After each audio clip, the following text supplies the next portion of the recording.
In the heart of Scandinavia lies Skogskyrkogården, a cemetery that is a UNESCO World Heritage Site, renowned for its serene beauty.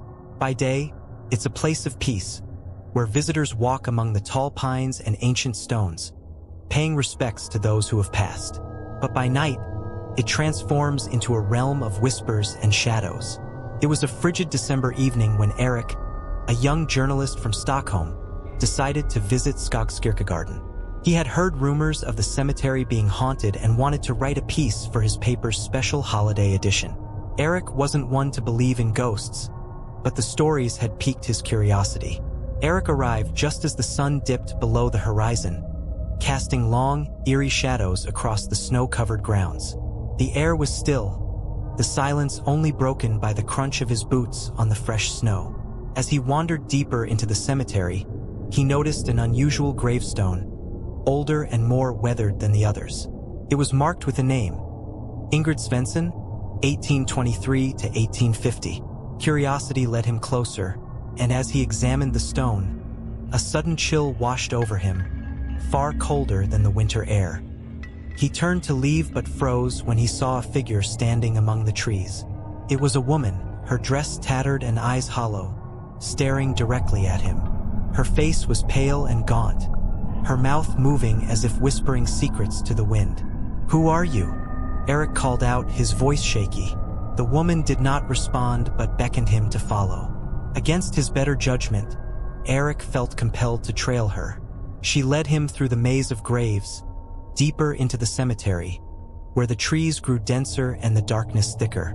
They arrived at an old chapel, long abandoned and overgrown with ivy. Inside, the air was musty, filled with the scent of decay. Erik's flashlight flickered as he stepped over the threshold. The woman stood by the altar, pointing to a trapdoor in the floor. Erik hesitated, but the pull was too strong. He opened the trapdoor and descended into the darkness below. The cellar was damp and cold, with walls lined with ancient carvings and symbols Erik couldn't decipher. In the center of the room lay an old, wooden coffin.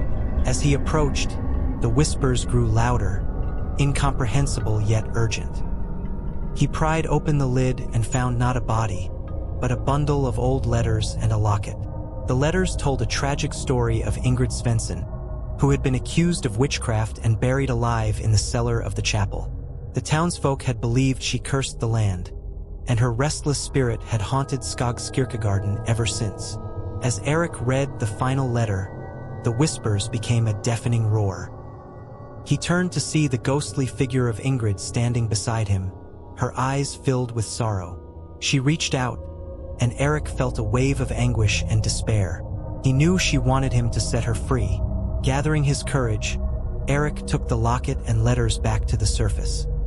He found Ingrid's grave and, with a whispered apology, placed the items on her headstone. The air around him grew warmer, and for the first time he saw Ingrid smile. Her form slowly faded, and the whispers ceased. Erik left Skogskyrkogården that night with more than just a story for his paper. He had witnessed the lingering pain of a forgotten soul and helped to bring her peace.